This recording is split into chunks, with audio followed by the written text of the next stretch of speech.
دوستو السلام علیکم اویداب آج بروز منگل بتاریخ 30 جنوری 2024 پیش خدمت ہے روزنامہ انقلاب کا خاص مضمون۔ تحریر مشہور شاعر اور صحافی بحسن کمال۔ اسرائیل عالمی سیاست پر اثر انداز ہو رہا ہے۔ غزہ میں جنگی کیفیت اور بھی پریشان کن ہو چکی ہے۔ لبنان میں نصر اللہ فوجی کئی میل تک اندر داخل ہو چکی ہیں جو اسرائیل کے قبضہ سے چھین لیے ہیں۔ اسرائیلی وہاں سے بھاگ چکے ہیں۔ اسرائیل اور غزہ میں جو جنگ ہو رہی ہے اس کے اثرات ساری دنیا کی سیاست پر روز بروز عیاں ہو رہے ہیں۔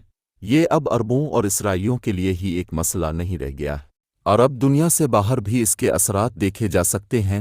عرب عوام ان دنوں بڑی تیزی سے فلسطینیوں کے جذبات سے جاڑی رہے ہیں۔ عرب دنیا میں عوام میں سرکردگی دکھانے کی اجازت نہیں ہے، یوں کہیے کہ انہیں سیاست سے دلچسپی دکھانے کی اجازت نہیں ہے، لیکن عرب عوام اب پہلے کی طرح دنیا و مافیہا سے بے خبر اب تعلق نہیں ہے۔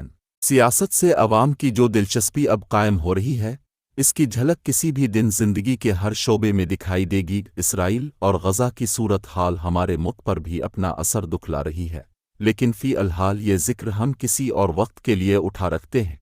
حسن کمال رقم تراز ہیں کہ فی الحال عرض ہے کہ غزہ اور اسرائیل نے امریکی سیاست کو تو براہ راست متاثر کیا ہے۔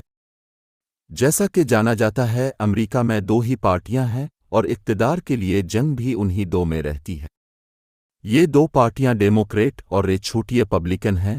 اس وقت امریکہ میں ڈیموکریٹ برسر اقتدار ہیں۔ امریکہ میں ہر 4 سال بعد صدارتی الیکشن ہوتے ہیں۔ اس بار یہ الیکشن اسی سال کے نومبر میں ہوں گے۔ امریکہ کے بارے میں یہ بھی جانا جاتا ہے کہ وہاں کی ڈیموکریسی میں صدر ہی امریکہ کا حکمراں ہوتا ہے۔